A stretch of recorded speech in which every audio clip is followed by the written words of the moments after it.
Okay, so what I'd like to do is keep going through the 3 preliminary meditations we started yesterday. We only got through 2 of them yesterday. First one was, what do you want to call it? The stone or something? Like you're supposed to sit as still as a stone and as unmoving as a stone and as quiet as a stone. And then the second one is just a breath meditation, but we're trying to do it with the minsam, out of the minsam, the spot between your eyebrows. So let's do that again. Let's do this. Any questions about them? No.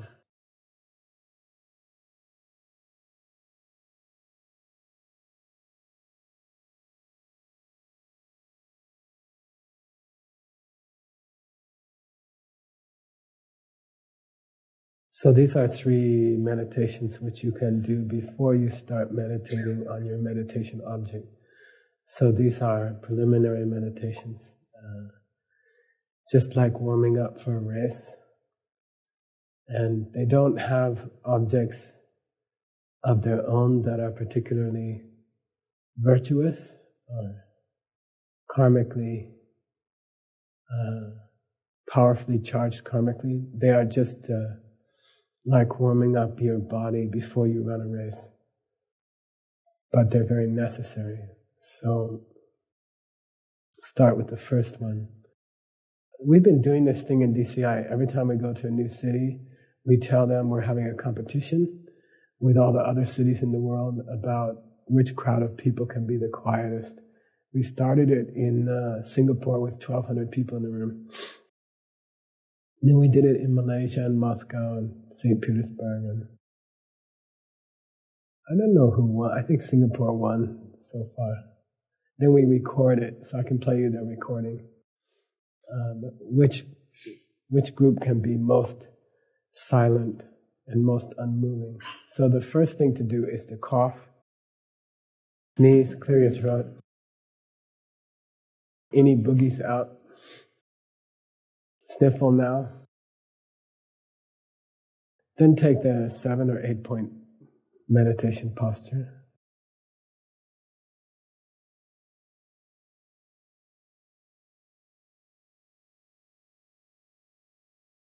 And we'll try not to move.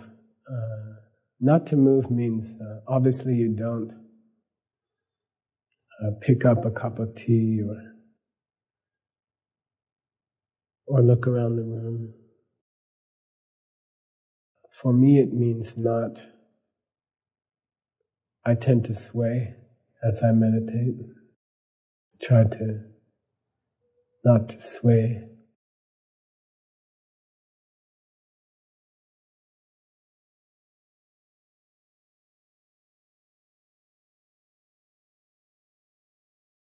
For me, it's difficult to keep my forehead from moving as thoughts go through my mind. I think your forehead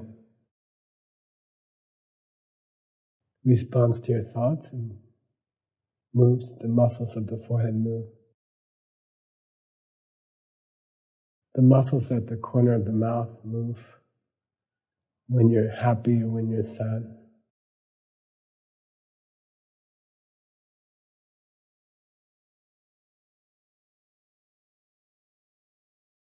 And I think the muscles of your eyelids are an indication of how relaxed you are and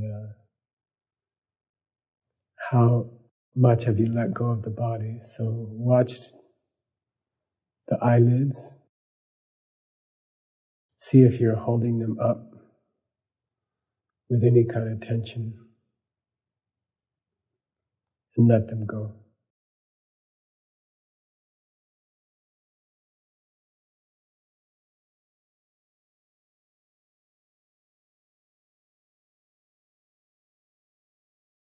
The shoulder blades are slightly pressed together in the back, which puffs out the chest. Helps me if I draw my hands back on my thighs towards my hips slightly.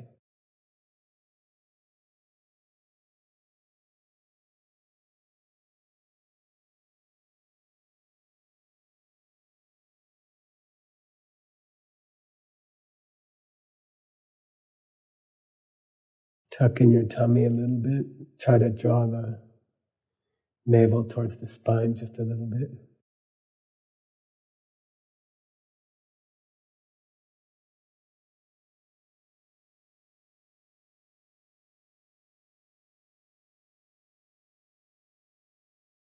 We'll stay here for about 5 minutes. What you're concentrating on now is simply not moving. Try not to move anything, not your eyebrows, not your forehead, not the corners of your mouth, not your torso. Don't move your fingers at all. See if you can sit as still as a stone. We'll do it for about 5 minutes.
Now please go to your breath. Follow your breath. In and out. If you like, you can imagine it exiting the spot between your eyebrows, maybe a half inch up from that spot. And the breath is coming and going from your forehead. In the beginning, just watch it come and go.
I'd like you to imagine the breath. The exhalation is very long, so concentrate on long exhalations of breath, if you like, from your forehead.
Now when you visualize the breath leaving the forehead, make it a blue ray of light. It's a solid piece of breath. The same breath is moving in and out of your body. Don't think of it as air which dissipates into the atmosphere. Think of it as like a tube of rubber that slides up your body and then out halfway and then slides back down into your body. The same breath is moving in and out like a blue piece of rubber. And it never dissipates. It's just the same thing sliding up and down your body. And as you exhale, the piece of rubber, blue light, exits from your forehead. And make your exhales long and see if, some people say they can get 6 inches from the head. Some people say they can get a foot from the head. See how far you can make the breath leave the forehead until it's time to draw it back in.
Now please, when the breath is inhaled, try to see that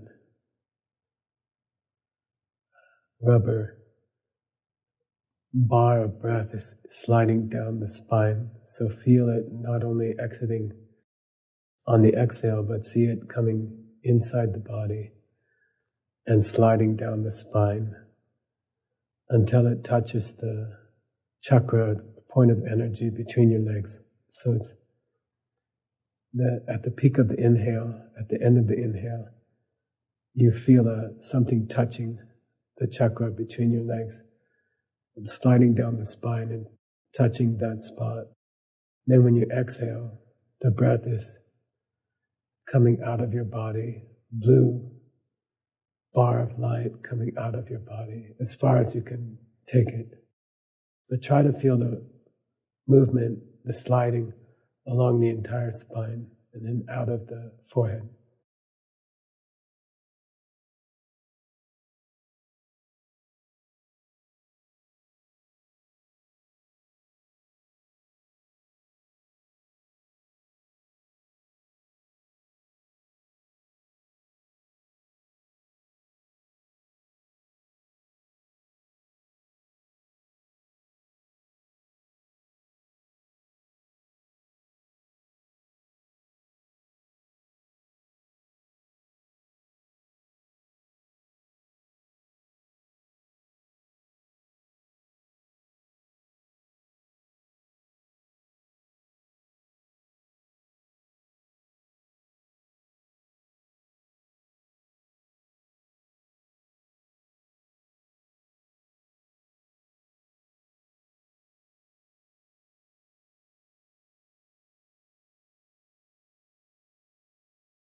Now the final part. On the exhale, try to pause when the breath is furthest out of the body before you draw it back in. On the inhale, don't pause at the end of the inhale, but pause at the end of the exhale.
And slowly come back to your body.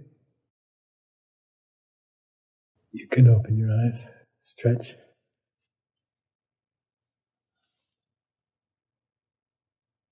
Any questions? No. It seems that when you're having us follow just that rubber thing going out. Do you get that? Do you get that? It's like, it's one piece that keeps going like this, okay? It's not like the air dissipates into the, yeah. And it seems that your mind is limited to that. Your idea of where that could go is limited to the breath. I mean, it can just go. So Yeah. you can think it, but is the point to try to get the breath to elongate as much as possible, rather than letting the mind kind of... Yeah. it's a physical thing and not a mental thing. Because the mind could take it a mile, right? But you try to not go too fast. So you're going. Your heart. You can also follow your heartbeat. Your heart's beating, and then you. Most people can get it about this far or something. And then they say if you're really good, you can get it like this far. Okay? So the heartbeat is giving you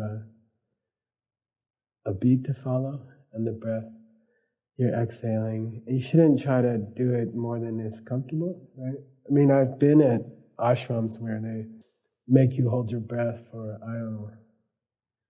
8 heartbeats, then 12 heartbeats, then, then they have a stopwatch, and I think that's really unhealthy to hold it in. It can cause a lung condition. It can cause a nervous condition. So I think then you pause on the exhale. So those of you who know the practice of Dorje Depa, Vajra, what? Japas, yeah. You can use that. On the pause on the exhale is the ah, okay? And then the hum is the inhale. But some people do it the other way, and I don't think it's healthy. My own experience. I have friends who've done it that way, and they got messed up. Michael Wick is one of them. Okay. Anyway. Does it work towards suspending eventually the breath to suspend? Yeah. What do they call that? In yoga. Yeah, Kevala Kumbhaka. So eventually the breath just stops. And I don't think that's a conscious thing. I don't think you think, oh, my breath is going to stop. They say when, we're going to talk about it maybe later today, at night, I guess, while Obama's slugging it out with Romney, but that it has to do with the central channel, Sushumna, and when the prana starts to shugne tim, right? Shuk means to enter, ne means stay, tim means dissolve into the central channel. Then the breath will stop at some point. And then other things start to happen, because when that happens to the winds, you start to see strange, beautiful things, okay? And that's called transcendent body, speech, and mind. And then, because the breath has stopped, because the prana has stopped, then it affects the nerves, the 8 nerves at the heart that extend to the senses, the 5 senses, 6 senses. So it does something to your perceptions, okay? Like, it's as if you took a drug, right? Drugs do that also. So drugs affect the prana, the movement of prana in the channels of the heart, the horizontal channels of the heart. And then with a drug, Oshada, in the 4th chapter of the Yoga Sutra, 1st verse, a drug, what do they call that stuff? Yeah, but what was the older word? In Soma. Yeah, so Soma would have an effect on those channels, but good meditation does the same thing, or a similar, better thing. And then it affects the movement of prana in the channels that extend to your sense organs. And then you see the world differently, because the prana is moving differently through those channels. And then you have visions, and then you meet angels, and cool stuff happens to you. So when the breath begins to slow down, it affects the movement of prana in the 8 channels of the heart, which control the 5 senses. And then your perceptions change, and you see the world in a different way, and you see people in a different way. They're going to talk about it in the Lam Rim, which is interesting, because normally you wouldn't talk about it in the Lam Rim. But he's going to, so I can. All right? You all right? Is that a more permanent shift, or is that a shift? It's only as long as you're practicing. But ultimately, does an aspirin cure a headache? You see, because we say there's a cause below the aspirin. So there's an energy below the aspirin which can cure the headache through the aspirin. And there's something that can open your channels through yoga. But yoga is not the real cause. Then karma is the deeper cause. That's why service is so important in conjunction with yoga. Because like serving at a hospice, like we had a hospice training yesterday, is the cause, real cause. And then it's expressed through yoga. Then you're able to do certain asanas which affect the 8 channels of the heart. And then that affects your senses. The movement of prana to your senses. People who get old and start to go deaf or their eyes go bad, then prana is being blocked from moving to the ends of the channels that control the senses. And ultimately that's due to the wearing out of their debit card, their karmic debit card. So they came into this life with a debit card. Every hour you are able to see or hear, you are using up your debit card. So then somebody has to teach you how to recharge your debit card during this life, or else you will lose your eyesight and your hearing, and like that. Yeah. When the beings stay in the central channel, then don't they stop moving in the outer channels at the same time? Yeah, you could say that, but wouldn't that mean that you wouldn't see or hear anything? Yeah. Yeah. Well, that's when you're in meditation, deep meditation. But not, I mean, you still, when you're out of meditation, there must be movement of prana in those channels that control the senses, right? So then the senses are enhanced after the meditation. Yeah. And how does all this lead to the direct perception of emptiness? During the direct perception of emptiness, your senses are shut down, so there is no movement of prana. To explain it in terms of the inner body, there must be no movement of prana in the 8 channels of the heart. And then there's, when the prana dissolves in the central channel, at the heart chakra, around the Vishibbhatigne, around the point where the karmas are stored, then you go into spontaneous perception of emptiness, direct. So how can a Buddha be in that, place and still be walking around and stuff? Only a Buddha can do that. They say a normal person can't have any perceptions of the relative world and be in the direct perception of ultimate reality. Not possible. So what's happening with the Buddha pranically is an interesting question. They don't talk about it much. I mean, what you've learned at Diamond Mountain about those things is distilled from hundreds of scriptures. And they don't have scriptures that discuss things. Sometimes you'll find a scripture where it's called Chilen. Chilen means, there's a famous Chilen of Dharmabhadra, for example. And all the times he sat down with his students and they asked him questions were recorded and carved. But the questions are all over the place. Like, they're not arranged by subject matter. Just somebody will raise their hand and ask a question about Vinaya, monk's vows, and then somebody will ask about Tantra, and then somebody will ask about, Abhidharma and weird stuff. But you don't get discussions in scriptures very often. And so it has to be pulled from many sources. What's happening to a Buddha pranically, I don't think I've ever seen it discussed anywhere. It must be some kind of karma where the normal laws of physics are overruled. Override. It's a karmic override, like walking on water. So the wetness of water is coming from you. And one of the big examples of emptiness is that water's not wet. the wetness in water is supplied by you. So water doesn't have to be wet, which means you could walk on water. You could make it hard if you had the right karma. The thing which defines water would no longer be there in the water. Which means there's no such thing as a definition either. Is fire hot? Is fire defined as heat?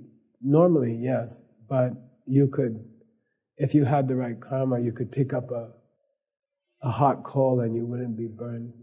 So maybe you could call it like a karmic override. Well, Tsokni override. 2 collections of merit and wisdom override. It's no longer called karma, but it's the same thing. You know. Yeah. Then I'm going to stop you in 2 minutes or 3 minutes. We have one more meditation to do. It's very narrow.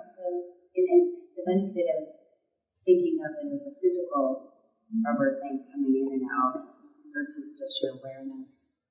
Yeah. And how wide? As wide. They say that this channel is as wide as a wider McDonald's drinking straw. Yeah. But it's interesting, once you start focusing on it, it might feel as wide as 6 inches or 4 inches or something. You know what I mean? There's a sort of a feeling about how wide it is. I believe that you will find that once you're focusing on it, which kind of means your mind's inside of it, it could feel 2 to 4 inches wide. Which it's not. It's only this wide from the outside. But once you're inside it, it's 2 to 4 inches maybe. Like that. What you asked? Being physical versus awareness. I like the bar thing because it helps me when it's sliding down the spine mostly. And it helps me keep my focus on the thing going out.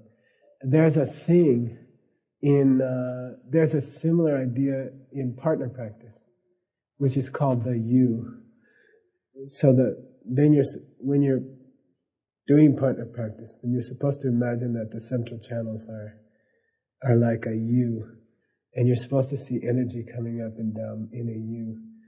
And then I think here it's the same thing. You could get used to that idea by seeing it as coming in and out like that. And then later you could see it as a U, the energy going as a U. Last question. I'm just wondering, how does this particular meditation trigger direct perception of emptiness? The breath one? Yeah, what we're doing. I think it would help open the sushumna and allow prana to enter, shugnetim, enter, stay, and melt into the central channel. So for me, it's just like a pipe cleaner in a pipe stem, and also when I do yoga, I think who is it? Carola has a nice yoga series in Argentina, where you concentrate on the feeling of the prana moving up and down the central channel as you do your yoga. I think it's nice. I like that. Okay, let's do one more. We have about 10 minutes.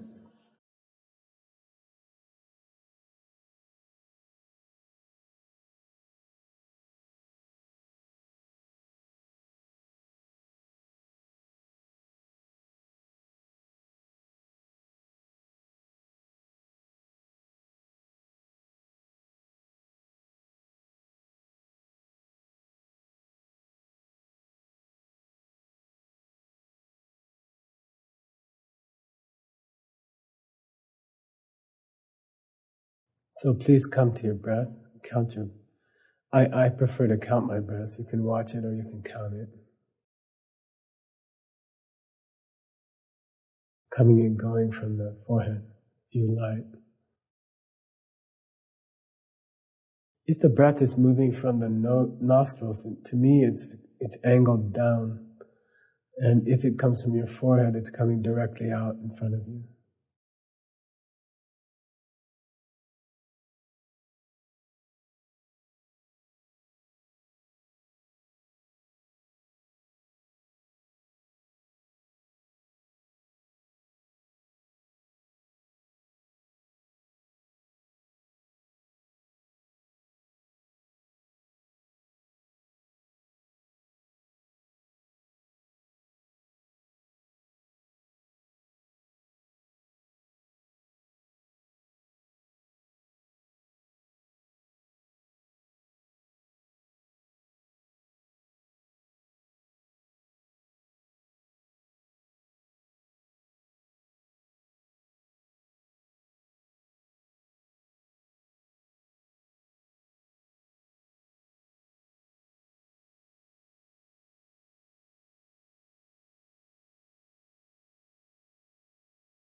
then please separate out a piece of your mind to step behind your mind and watch your mind.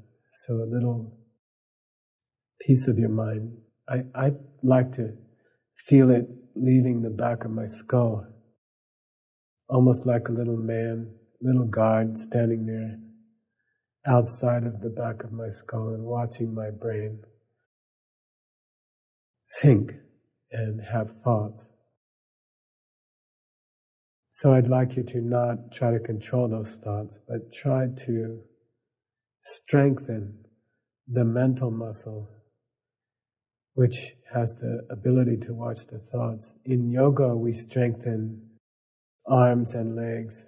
We do standing poses to strengthen the legs, and we do arm balances that strengthen the arms. And it takes months and years to strengthen them, especially the inner muscles of the abdomen and the torso.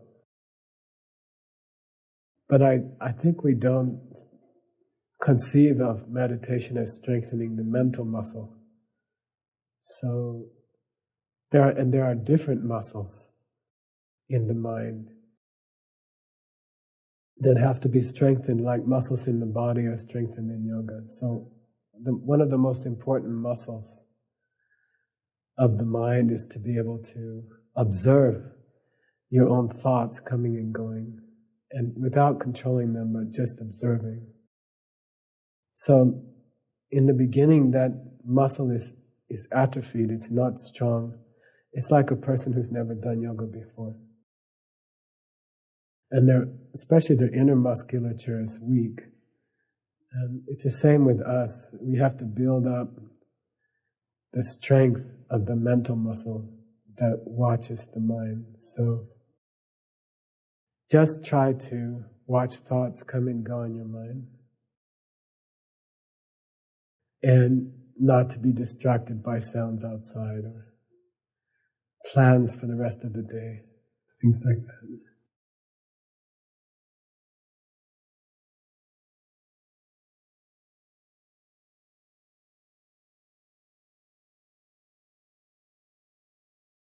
Just listen.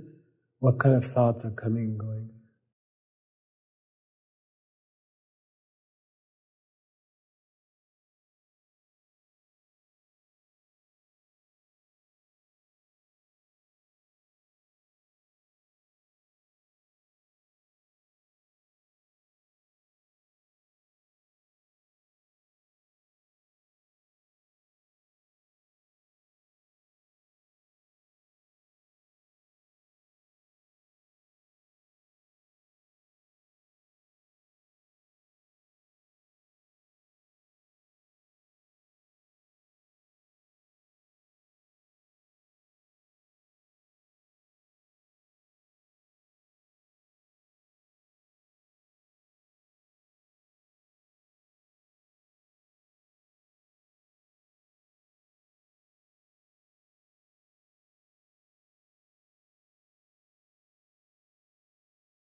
Now I'd like you to evaluate those thoughts. Are they mostly about the future? Things you're anticipating doing today or this week? Or are they mostly about the past? Which are often things that people did to hurt us or problems in our life that came before. Are your thoughts this morning mostly thinking about what's going to happen, or are they thinking about what happened in the past? And don't try to control it, just observe it. Maybe some of the thoughts are present time. They are awarenesses of this room, being here. See which are more frequent thoughts, and then we'll have a vote on election day here afterwards.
And finally, try to come to this room, be present here. Try to move the thoughts away from future and away from past, and see if you can bring them to this room. I find it helpful to think, to bring up a feeling of contentment or surrendering to being in this room, not wanting to do anything else right now. I postpone my plans for the future, and I sort of move away from thoughts of past problems and come to this room and see if I can just, rather than forcing my mind to be in this room, I like to sort of surrender and enjoy being here. I decided to come here. I'm with good friends, we're doing good things.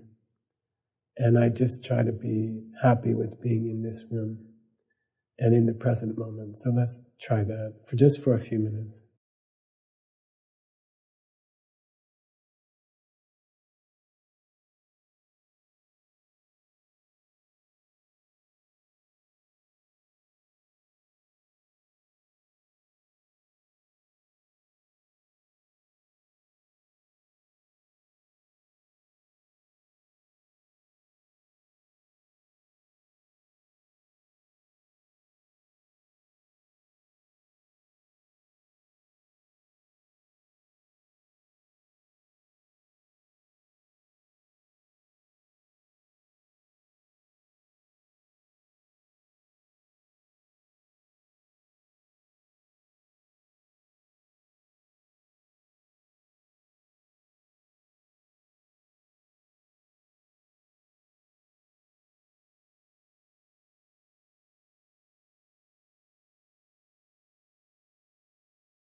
And slowly come back to your breath.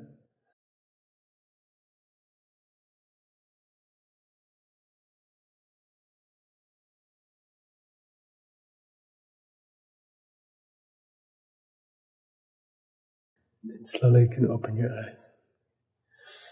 Stretch.